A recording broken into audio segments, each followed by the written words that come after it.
All right, hello wine drinking people. Time for more of what I've had to drink yesterday, and it is going to be a banner year. That's right, 2025. I wouldn't say we're going to make the best year ever, but we try to make every year the best. And hey, Thursday, Friday, and Saturday nights, you can count on some great drinking going on here at the wine bar. And whenever one of our good friends are in town, hey, I'm not opposed to drinking on a Wednesday night. After all, I drink 2 bottles every day. Monday can be one of the best nights to stop by the Wine Watch, even though we don't have an event. I will be here after 3 o'clock drinking with my friends. And hey, some people in the industry stop by. We always open up some great bottles. And hey, last night rather, our Donna Estate tasting. Wow. I mean, some of the top wines, not only made in California, but I think you could put these wines against any Cabernet blend made in the world. And that's why I put my favorite Cabernet blend on the table next to this blind. I want to see how the Donna wines would stack up to Chateau Latour. That's right, folks. I let everybody know it was the same vintage and the same grape varietal. And at the end of the night, you know we're doing scientific work here at the Wine Watch. We wanted to see what the crowd's favorite wine was. And I want to say it kind of wasn't fair with this lineup because, you know, we had the owner here, Chun, and H. Sang Lee actually bought the property in 2005. That's his father-in-law. And I'll tell you, Jay really knew these wines like the back of his hand very intimately. And he knew about the vintages. He knew about each of the specific vineyard sites. And I want to say it was an education in Napa Valley. And what these guys are trying to do is make wines like Burgundy. I'd never heard that before. Napa Valley? Well, hey, the single vineyard wines are site-specific, so it's all about the place, just like Burgundy. And then the Onda estate, which is Donna backwards. Donna means the spirit of generosity in Korean. And I want to say this is more like the Bordeaux philosophy. As he explained, this is the blending of the different vineyard sites and different varietals to make a wine. It's not about the place, but hey, what do you do when you want to make a great wine? Anywhere in the world, you got to find a great vineyard. And a German viticulturist, Helms, actually first propagated vines here in 1883, the first property that they bought in the Rutherford Bench. And this is a really unique place. It's only had 3 owners since then. Livingston Moffett was the last people that had their name on the label here.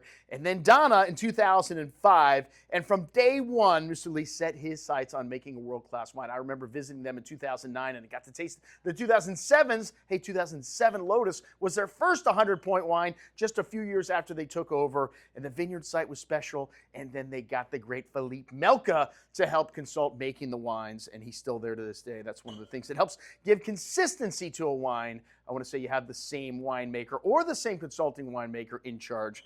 And hey, we started out with a little big bottle of Billicart salmon. That's right, one of my favorite rosés. And 3-liter, there's nothing that says party like a 3-liter of champagne. Hey, we drink champagne here every day.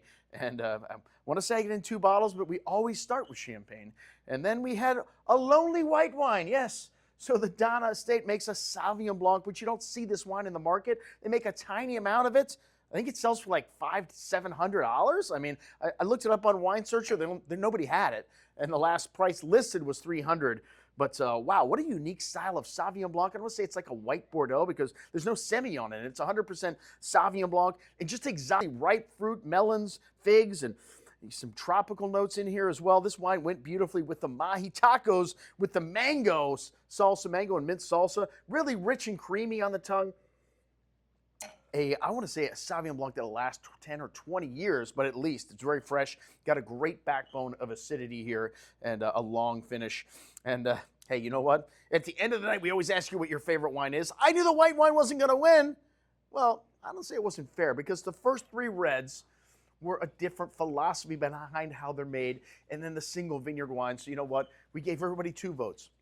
1 vote for the first wines that are made like Bordeaux, and the whites, we can include that in the first vote, and then 1 vote for the single vineyard wines. Because I don't want to say they're 3 times as much in terms of price, but they're a different philosophy behind how they're made. And hey, we started out with a 2020 Vaso, which is another wine project, but you can see by the label, it's in the same ilk as Donna and made in the same way. And 2020 was the year they had those fires. And I learned something from Jay. You know, he said, Andrew, he goes, we didn't make any other wines because this is a wine that's meant to be drunk young. And the fire taint that gets on the grapes, you don't notice for 5 years once the wine's made. He goes, you know, they toast the barrels, so that toastiness kind of outshines the smoke taint, and it doesn't really show up until the barrel starts to wear off 5 years later. And I'll tell you what, this 2020 is delicious. A lot of red currant cherry, plum fruit here on the nose, a little bit of floral note. You get a little of that smoky character. And like I said, Jay said that's not from the smoke. The toastiness of the oak is what that's from. But really smooth, very drinkable. I want to say the wine will last 5 years easy, but there's no reason to keep a wine like this. It's soft, it's elegant, it's drinking beautifully right now. And then on to the Onda, which, hey, this wine has scored, I want to say, in the high 90s, mid 90s also. And this is a blend of the different vineyard sites and also different varietals. And the 19 and 21 were two very different wines. You know, very good vintages, the last few vintages from Napa Valley. 20 was the one kind of outlier. 19, very good and very drinkable right now. A lot of dark currant and berry fruit on the nose here.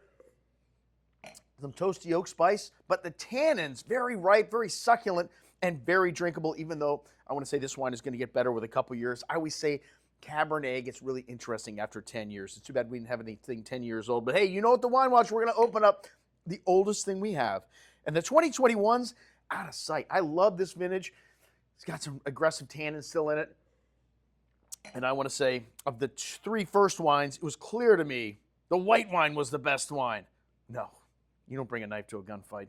The 19 vintage Onda, to me, was the winner here. But hey, I think the crowd felt like white wines mattered because we got more votes for the white than the other reds in this fight. Never happens. All right, on to the single vineyard wines. We were gracious enough to bring the Montagna vineyard. I always say, if I had to pick one area in Napa Valley, which would be my favorite appellation, would be Pritchard Hill. But hey, Pritchard Hill's not an appellation. The name was trademarked by the Chapelet family, so nobody else can put it on their wine. But this is a Pritchard Hill vineyard, and I'll tell you what, this 2022, wow, the nose spectacular. The tannins, even though it's got a lot of tannins, they are soft and round and ripe, and an exotic wine.